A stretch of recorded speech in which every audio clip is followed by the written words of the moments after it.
तो महाराज बेटा ध्रुव कहने लगा, प्रभु मुझे कुछ नहीं चाहिए, अगर देना है तो सिर्फ इतना दो कि मेरा ध्यान सदैव तुम्हारे चरणों में लगा रहे। परम पिता परमात्मा ने वरदान दिया कि आगे चल के तुम ध्रुव तारे के नाम से जाने जाओगे। प्रभु अंतर ध्यान हुए, भगवान का दर्शन प्राप्त करने के बाद में जब ध्रुव लौट करके आए तो सबसे पहले अपनी मौसी के पास में पहुंचे। और मौसी के पास क्यों पहुंचे? परीक्षित महाराज, कभी कभी किसी के कड़ुए वचन हमें सत्य मार्ग की ओर ले जाते हैं। या यूं समझ लीजिए कि आप जब मीठा रख देते हो घर में, चाहे वो रसगुल्ला रख दो, छेना रख दो, कुछ भी रख दो, कुछ दिनों के बाद में उस मीठे में कीड़े पड़ जाते हैं। क्या पड़ जाता है? कीड़े। और नमक को चाहे 4 साल रख देना, चाहे 50 साल रख देना, जैसा है तैसा ही रहेगा। तो कड़ुए वचन हमें सत्य मार्ग की ओर ले जाते हैं।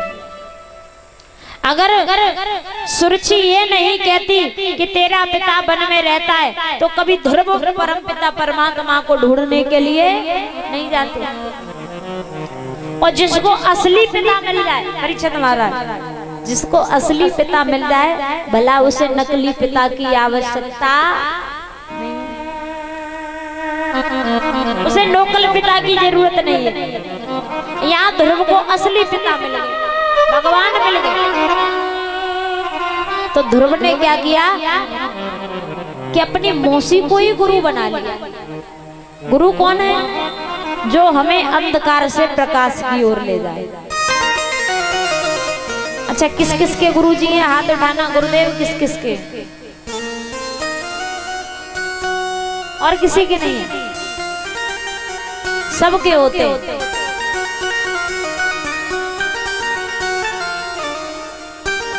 एक शिक्षा वाले, एक दीक्षा वाले और एक पालन पोषण करने वाले। पहले गुरु माता और पिता, माता और पिता। दूजे गुरु शिक्षा वाले और तीजे गुरु दीक्षा वाले। डायरेक्ट कनेक्शन परम पिता परमात्मा से। तो गुरु का मतलब होता है कि जो हमारे जीवन में अंधकार है, उस अंधकार से हमें प्रकाश की ओर ले जाए, हमारे जीवन में ज्ञान की ज्योति जगा दे, उस परम पिता परमात्मा से मिलवा दे, वही सच्चा गुरु कहलाता है। कि गुरु गोविंद दोहु खड़े और काके लागू पाए, बलिहारी गुरु आप थे जो गोविंद दियो बताए। बिना गुरु के ज्ञान नहीं और बिना गुरु के भगवान नहीं। तो परीक्षित महाराज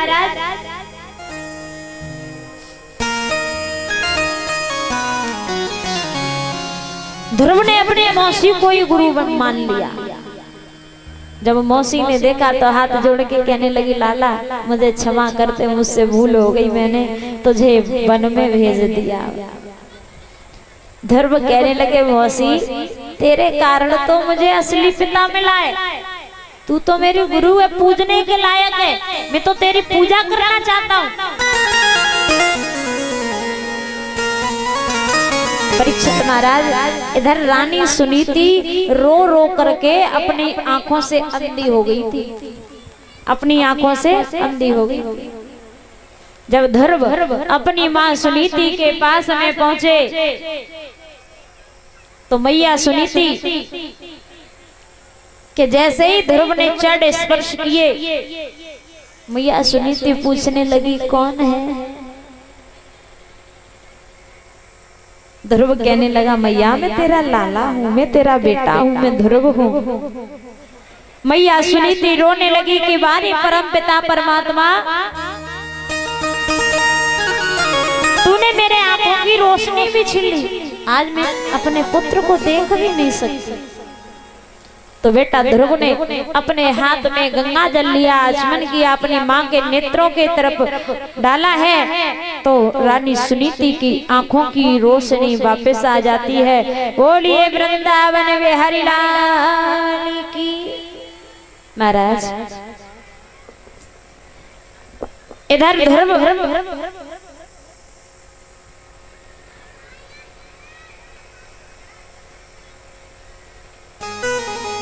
बड़े हुए राज्य पाठ संभालने लगे हैं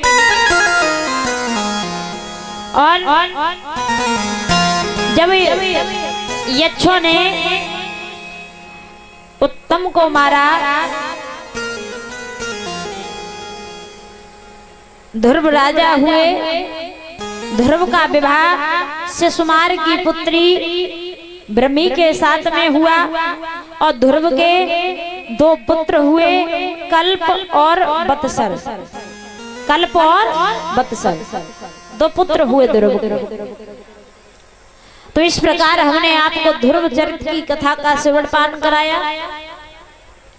हरि हरि गंगा जी के किनारे व्यास नंदन सुखदेव जी वर्णन करने लगे कि हे राजन परीक्षित, अब हम तुम्हें सती चरित्र की कथा का श्रवण पान कराएंगे।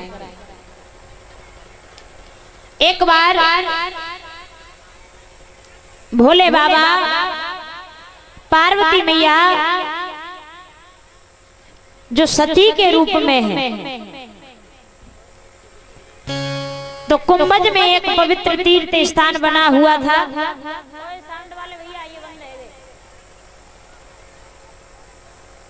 कुंभज में एक पवित्र तीर्थ स्थान बना हुआ था।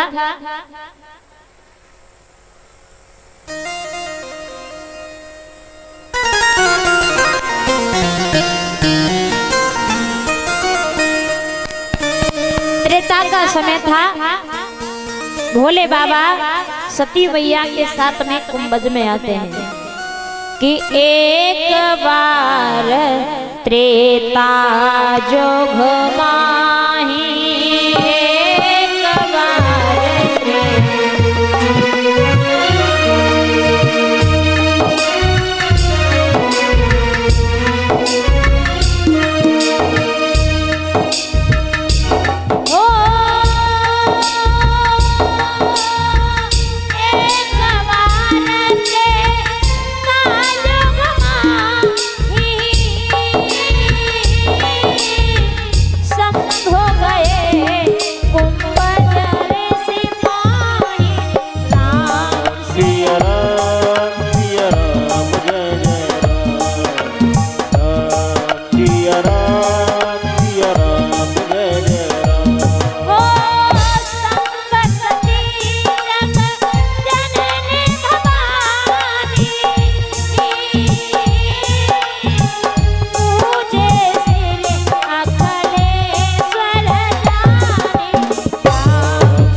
बोलिए गोविंद भगवान की।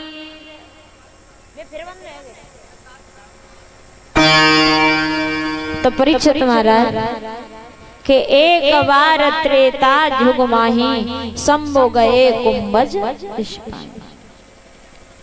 भोले बाबा सती मैया के साथ में कुंभज में पहुंचे, जहां पर मुनि अगस्त का आश्रम बना हुआ था और अगस्त मुनि के आश्रम में राम कथा हो रही थी। प्रभु राम 14 वर्षों के लिए वनवास जा चुके थे। दशरथ जी की मृत्यु हो चुकी थी। प्रभु राम गंगा से पार जा चुके थे। सुग्रीव मित्रता हुई न थी, पर सीता हरण हो चुका था। सीता जी का जब हरण हुआ, प्रभु माता सीता के वियोग में वन वन घूम रहे हैं, भटक रहे हैं, रो रहे हैं, पेड़ पौधों से पूछते हैं, पशु पक्षियों से पूछते हैं, क्या तुमने हमारी सीता को देखा है? इधर जी कथा जब सुनी अगस्त मुनि के मुखार बिंदु से भोले बाबा ने, तो भोले बाबा नाचने लगे। भोले बाबा दुखी नहीं हुए, नाचने लगे। और नाच क्यों रहे महादेव जी? क्योंकि उन्हें पता है कि मेरे प्रभु तो लीला कर रहे हैं। क्या कर रहे हैं? लीला कर रहे हैं। सती मैया को भ्रम हो गया। सती मैया कहने लगी, अगर वो राम परम पिता परमात्मा होते तो अपनी पत्नी सीता के लिए रो नहीं रहे होते, जाके अपनी पत्नी को ढूंढ लेते।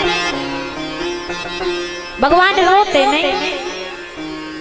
और जैसे ही कथा सुन के भोले बाबा और सती मैया चले, तो सती मैया ने भोले बाबा से पूछा, महादेव जी आप एक बात बताओ, तुमसे कहते हैं त्रिलोकीनाथ, तीनों लोकों के नाथ कौन है? भोले बाबा। आपसे कहते हैं त्रिलोकीनाथ, फिर आप किसकी पूजा करते हो? तो भोले बाबा ने जवाब दिया कि मैं प्रभु राम की पूजा करता हूँ, वो मेरे परम पिता परमात्मा। तो सती मैया कहने लगी, मैं कैसे मान लूं कि राम परम पिता परमात्मा?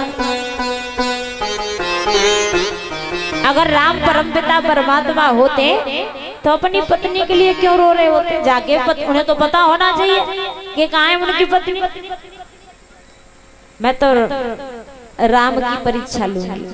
भोले बाबा कहने लगे, ठीक है कि जो तुम्हारे मन अति संदेह तो किन जाए परीक्षा ले। अगर तुम्हारे मन में संदेह है, कुछ शंका है, तो जाकर के मेरे प्रभु की परीक्षा ले लो।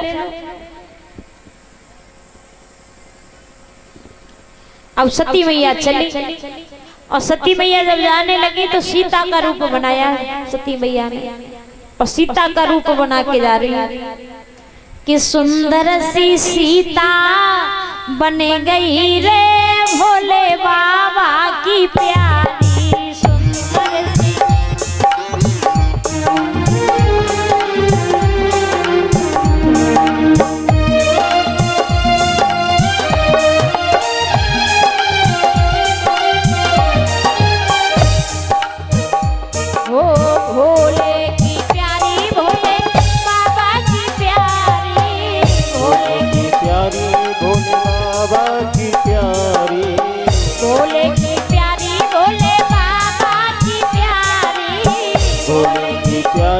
भोले बाबा की प्यारी सरसी सीता बन गई रे भोले बाबा की प्यारी। सुंदर सी सीता बन गई रे भोले बाबा की प्यारी। जय भोले की।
बनायो फूलन को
प्यारी भोले